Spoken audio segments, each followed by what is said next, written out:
Assalamualaikum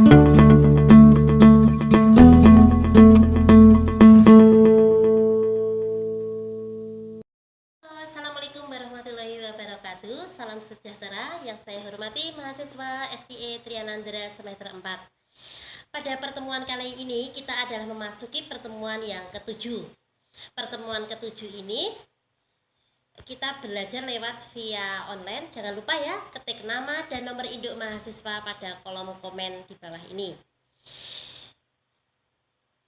Pada malam hari ini kita membahas pokok bahasan yang keempat, yaitu nilai dan prinsip anti korupsi. Sedangkan nilai dan prinsip anti korupsi mempunyai dua sub pokok bahasan. Yang pertama yaitu nilai-nilai anti korupsi, yang kedua yaitu prinsip anti korupsi. Kemudian kita kupas ya, sub pokok bahasan yang pertama, nilai-nilai anti korupsi. Di sini ada kejujuran. Kejujuran menurut Sugono, kata jujur dapat didefinisikan sebagai lurus hati, tidak bohong, tidak curang. Jujur adalah salah satu sifat yang sangat penting bagi kehidupan mahasiswanya. Tanpa sifat jujur, mahasiswa tidak dipercaya dalam kehidupan sosialnya. Sesuai pendapat Sugono pada tahun 2008, nilai kejujuran di dalam kampus dapat diwujudkan oleh mahasiswa dalam bentuk tidak melakukan kecurangan akademik, antara lain dapat berupa tidak menyontek saat ujian, tidak melakukan plagiarisme, dan tidak memalsukan nilai. Nilai kejujuran juga diwujudkan dalam kegiatan kemahasiswaan, misalnya membuat laporan keuangan, kegiatan kepanitiaan dengan jujur. Yang kedua, di sini ada kepedulian. Menurut Sugono, definisi kata peduli mengindahkan, memperhatikan, menghiraukan. Sesuai pendapat Sugono tahun 2008, nilai kepedulian sangat penting bagi mahasiswa dalam kehidupan kampus dan di masyarakat. Sebagai calon pemimpin masa depan, seseorang mahasiswa perlu memiliki rasa kepedulian terhadap lingkungannya, baik di lingkungan kampus maupun di luar kampus. Nilai kepedulian dapat diwujudkan oleh mahasiswa dalam bentuk antara lain berusaha ikut memantau jalannya proses pembelajaran, memantau sistem pengelolaan sumber daya di dalam kampus, memantau kondisi infrastruktur lingkungan kampus. Nilai kepedulian juga diwujudkan dalam bentuk mengindahkan seluruh peraturan dan ketentuan yang berlaku di dalam kampus dan di luar kampus. Kemudian yang ketiga yaitu kemandirian. Kondisi mandiri bagi mahasiswa dapat diartikan sebagai proses mendewasakan diri, yaitu dengan tidak tergantung pada orang lain untuk mengerjakan tugas dan tanggung jawabnya. Hal ini untuk masa depannya, di mana mahasiswa tersebut mengatur kehidupannya dan orang yang berada di bawah tanggung jawabnya. Sebab tidak mungkin orang yang tidak dapat memiliki mandiri. Mandiri di sini maksudnya mengatur dirinya sendiri, akan mampu mengatur hidup orang lain. Dengan karakter kemandirian tersebut, mahasiswa dituntut untuk mengerjakan tanggung jawabnya dengan usahanya sendiri dan bukan orang lain, sesuai dengan pendapat Supardi tahun 2004. Nilai kemandirian juga diwujudkan antara lain dalam bentuk mengerjakan soal ujian secara mandiri, mengerjakan tugas-tugas akademis secara mandiri, dan menyelenggarakan kegiatan kemahasiswaan secara swadana. Yang keempat yaitu kedisiplinan. Menurut Sugono, definisi disiplin adalah ketaatan, kepatuhan kepada peraturan. Sesuai pendapat Sugono tahun 2008. Nilai kedisiplinan di sini dapat diwujudkan dalam bentuk kemampuan mengatur waktu dengan baik, kepatuhan seluruh peraturan dan ketentuan yang berlaku di kampus, mengerjakan segala sesuatunya dengan tepat waktu, fokus pada pekerjaan. Dalam usaha tersebut, dosen diperlukan memperhatikan dan melakukan. Yang pertama yaitu membantu mahasiswa mengembangkan pola perilaku untuk dirinya. Misalnya, waktu belajar di rumah, lama mahasiswa membaca dan mengerjakan tugas. Yang kedua, menggunakan pelaksanaan aturan akademik sebagai alat dan cara menegakkan disiplin, misalnya menerapkan reward and punishment secara adil, sesegera mungkin dan transparan, sesuai pendapat Siswandi tahun 2009. Yang kelima di sini adalah tanggung jawab. Menurut Sugono, definisi tanggung jawab adalah keadaan wajib menanggung segala sesuatunya. Kalau terjadi apa-apa, boleh dituntut dan dipermasalahkan dan diperkarakan. Sesuai pendapat Sugono tahun 2008. Tanggung jawab merupakan nilai penting yang harus dihayati oleh mahasiswa. Penerapan nilai tanggung jawab antara lain dapat diwujudkan dalam bentuk belajar sungguh-sungguh, lulus tepat waktu, dengan nilai baik, mengerjakan tugas akademik dengan baik, menjaga amanah dan kepercayaan yang diberikan. Mahasiswa mempunyai banyak kewajiban yang harus dipertanggungjawabkan. Misalnya, tugas-tugas diberikan oleh dosen, tanggung jawab untuk belajar, tanggung jawab untuk menyelesaikan perkuliahan sampai lulus, tanggung jawab menjaga diri sendiri. Sebagai mahasiswa, kita sudah dilatih orang tua untuk lebih mandiri dalam menjaga diri sendiri, karena dalam perkuliahan kita diajarkan melakukan apa-apa sendiri. Oleh sebab itu, orang tua tidak bisa mengontrol aktivitas keseharian anak-anaknya. Jadi, sebagai mahasiswa bisa bertanggung jawab menjaga dirinya sendiri. Yang keenam yaitu kerja keras. Bekerja keras didasari dengan adanya kemauan. Kata kemauan menimbulkan asosiasi dengan ketekatan, ketekunan, daya tahan, tujuan jelas, daya kerja, pendirian, pengendalian diri, kemandirian, ketabahan, keteguhan, tenaga, kekuatan, kelaki-lakian, dan pantang mundur. Adalah penting sekali bahwa kemauan mahasiswa harus berkembang ke taraf yang lebih tinggi, karena menguasai diri sepenuhnya lebih dulu bisa menguasai orang lain. Setiap kali seseorang penuh dengan harapan dan dipercaya, maka menjadi lebih kuat dalam melaksanakan pekerjaannya. Jika interaksi antara individu mahasiswa dapat dicapai bersama dengan usaha kerja keras, maka hasil yang akan dicapai akan seoptimum mungkin. Kerja keras dapat diwujudkan mahasiswa dalam kehidupan sehari-hari. Misalnya, melakukan sesuatu menghargai proses bukan hasil semata, tidak melakukan jalan pintas, belajar mengerjakan tugas-tugas akademik dengan sungguh-sungguh. Yang ketujuh yaitu sederhana.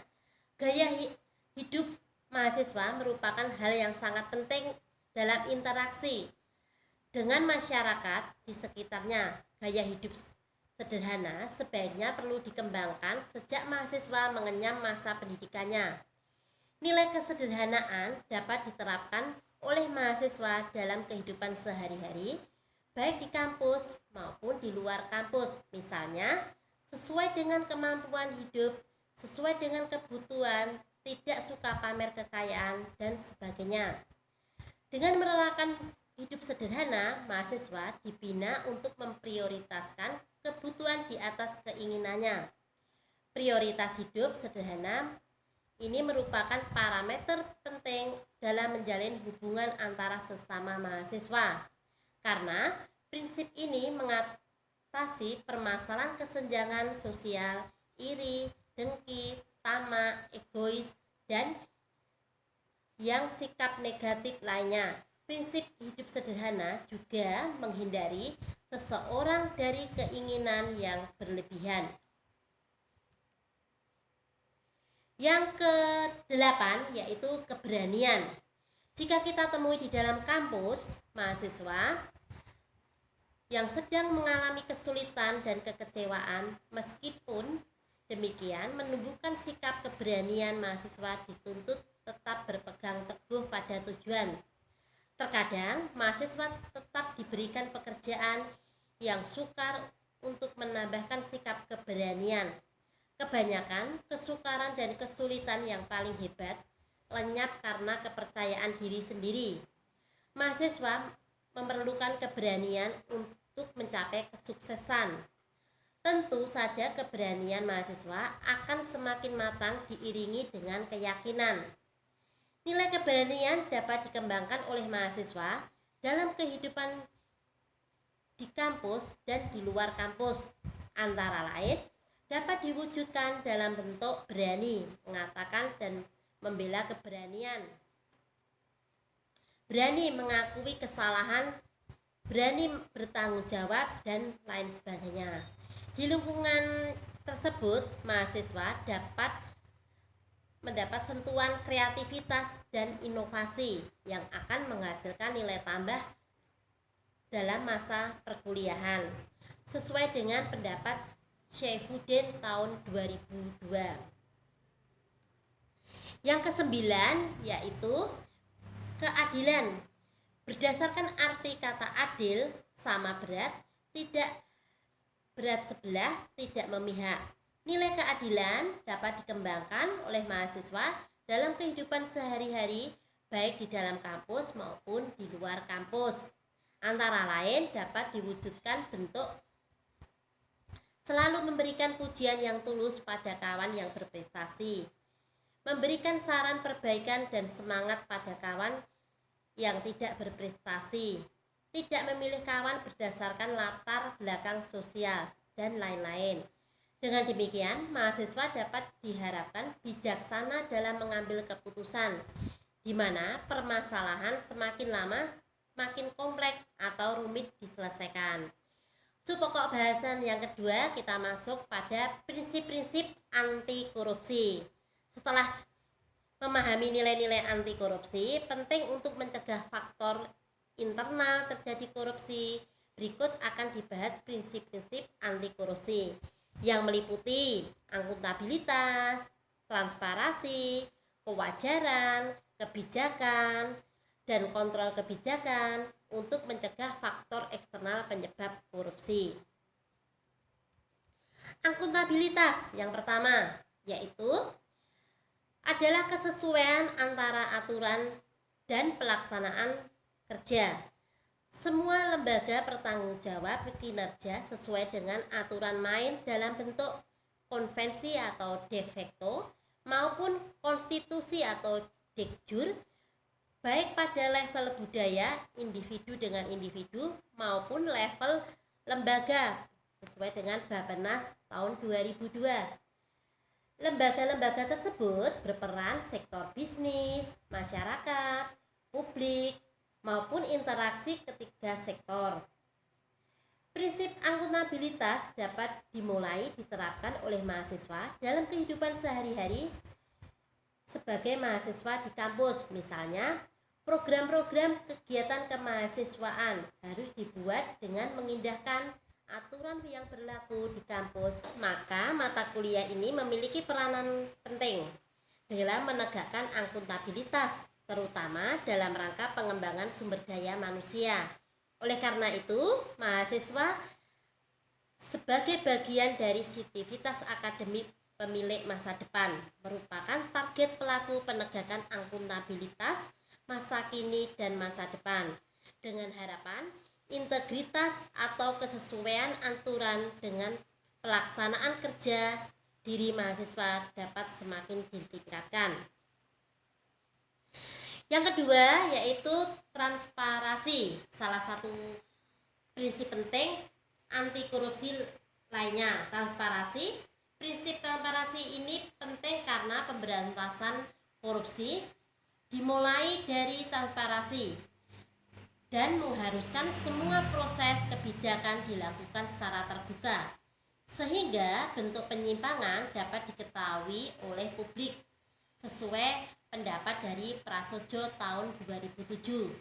Selain transparansi menjadi pintu masuk sekaligus kontrol bagi seluruh proses dinamika struktural kelembagaan, dalam bentuk paling sederhana transparansi mengacu pada keterbukaan dan kejujuran untuk saling menjunjung tinggi kepercayaan dalam arti trust, karena kepercayaan, keterbukaan, kejujuran ini adalah merupakan modal awal yang sangat berharga para mahasiswa untuk melanjutkan tugas dan tanggung jawab masa depan dan masa yang akan datang, sesuai dengan pendapat Kurniawan tahun 2010. Prinsip transparansi dapat dinilai diterapkan mahasiswa dalam kehidupan di kampus, misalnya program kegiatan mahasiswa dan laporan kegiatan yang harus diakses oleh seluruh mahasiswa. Seluruh pembahasan prinsip ini, mahasiswa sebagai individu dan juga bagian dari masyarakat, organisasi, institusi diharapkan dapat mengimplementasikan prinsip transparansi di dalam kehidupan keseharian mahasiswa. Yang ketiga yaitu kewajaran. Prinsip anti korupsi lainnya prinsip kewajaran. Prinsip fairness atau kewajaran ini ditunjukkan untuk mencegah terjadinya manipulasi, ketidakwajaran dalam penganggaran, baik dalam bentuk make up maupun ketidakwajaran lainnya. Sifat prinsip kewajaran ada 5 yang sangat penting, yaitu komprehensif, disiplin, fleksibilitas, triprediksi, kejujuran, dan informatif. Prinsip kewajaran dapat dimulai diterapkan oleh mahasiswa kehidupan di kampus, misalnya penyusunan anggaran program kegiatan kemahasiswaan secara wajar. Dengan demikian, kegiatan kemahasiswaan dilakukan secara wajar. Demikian pula dalam penyusunan laporan pertanggungjawaban harus disusun dengan penuh tanggung jawab. Dalam penerapan mahasiswa, prinsip ini dapat dijadikan rambu-rambu agar dapat bersikap lebih waspada dalam mengatur beberapa aspek kehidupan mahasiswa seperti penganggaran, perkuliahan, sistem belajar maupun dalam organisasi. Selain itu, setelah pembahasan ini, mahasiswa juga diharapkan memiliki kualitas moral yang lebih baik, di mana kejujuran merupakan bagian pokok dalam prinsip ini. Yang keempat yaitu kebijakan. Prinsip anti korupsi yang keempat, prinsip kebijakan. Pembahasan prinsip kebijakan ditujukan agar mahasiswa dapat mengetahui dan memahami kebijakan anti korupsi. Prinsip kebijakan juga dimulai diterapkan mahasiswa dalam kehidupan di kampus, misalnya dalam membuat kebijakan atau aturan main tentang kegiatan kemahasiswaan, harus mengindahkan seluruh aturan dan ketentuan yang berlaku di kampus. Aspek-aspek kebijakan terdiri dari isi kebijakan, pembuat kebijakan, pelaksanaan kebijakan, kultur kebijakan. Kebijakan anti korupsi akan efektif apabila di dalam terkandung unsur-unsur yang terkait dengan persoalan korupsi dan kualitas dari isi kebijakan tergantung pada kualitas dan integritas pembuatannya. Kebijakan yang telah dibuat dapat berfungsi apabila didukung oleh aktor-aktor pendegak kebijakan, yaitu kepolisian, kejaksaan, pengadilan, pengacara, dan lembaga permasyarakatan.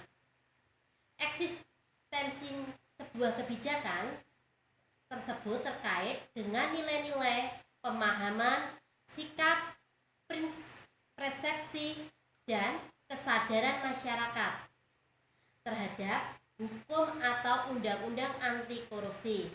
Lebih jauh lagi, kultur kebijakan ini akan menentukan tingkat partisipasi masyarakat dalam pemberantasan korupsi.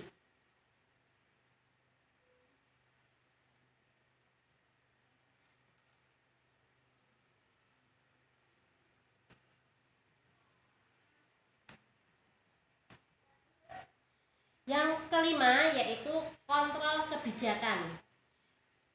Prinsip terakhir anti korupsi kontrol kebijakan.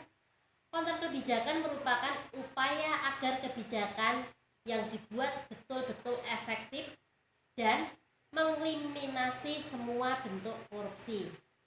Pada prinsip ini akan dibahas mengenai lembaga pengawasan di Indonesia, Self-Evaluating Organization, reformasi sistem pengawasan di Indonesia, problematika pengawasan di Indonesia, bentuk kontrol kebijakan berupa partisipasi, evolusi, dan reformasi. Prinsip kontrol kebijakan dapat dimulai diterapkan oleh mahasiswa kehidupan kemahasiswaan di kampus, misalnya dengan melakukan kontrol pada kegiatan kemahasiswaan, mulai dari penyusunan program kegiatan, pelaksanaan program kegiatan, sampai dengan pelaporan.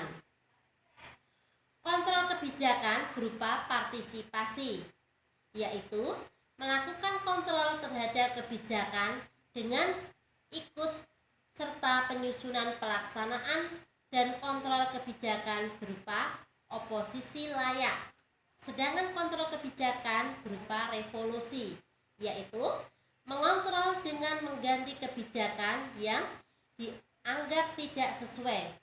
Setelah memahami prinsip terakhir ini, mahasiswa kemudian diarahkan agar berperan aktif dalam melakukan tindakan kontrol kebijakan, baik berupa partisipasi, evolusi, maupun reformasi. Pada kebijakan-kebijakan kegiatan mahasiswa, di mana peran mahasiswa adalah sebagai individu dan juga sebagai masyarakat maupun organisasi maupun institusi.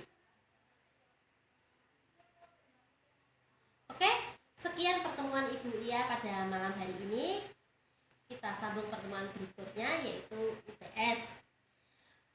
Sekian, wassalamualaikum warahmatullahi wabarakatuh. Terima kasih.